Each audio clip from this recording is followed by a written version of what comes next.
The Home Office has excitedly taken to social media today with this. From today, care workers entering the UK on health and care worker visas can no longer bring dependents. This is part of our plan to deliver the biggest ever cut in migration. Home Secretary James Cleverly couldn't contain his excitement last month when it was laid before Parliament. Today in Parliament we have laid an order to ban overseas care workers from bringing dependents. This is just one part of our plan to deliver the biggest ever cut in migration. Well, imagine the shock for the Home Office and Mr Cleverly when someone tells them there are over 150,000 vacancies in social care posts in England alone.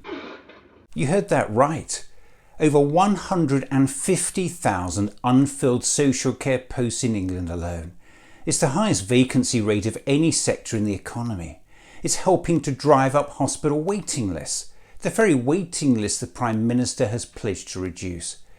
And not only is the insane response from the Home Office to make it more difficult for a social care sector already on its knees to recruit staff, it's actually taken to social media to boast about it.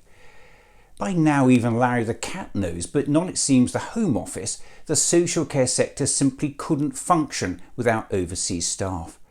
So in the context of all that, just listen to this tweet from the Home Office again. From today, care workers entering the UK on health and care worker visas can no longer bring dependents. Quite apart from the fact this policy is unnecessarily cruel, something which we've come to expect from this government.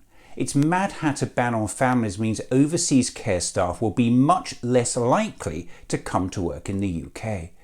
That's not good with a chronic staffing shortage in social care. And what's worse, the government knows it. It's almost as if they actually want to push the social care sector into even greater crisis. And nothing encapsulates this madness more than this clip from the Chief Secretary to the Treasury. There's a problem here, isn't there? Without this level of immigration, we'd have no functioning health service. The social care sector would be even more of a disaster zone than it is. I mean, you can say that you're going to do all these things, but there is a cost here. Hospitality would become a wasteland. Are you saying that come what may, even if employers begin to struggle and your promise of growth gets torpedoed because nobody can find anybody to do the work, that you're going to bring down the numbers come what may?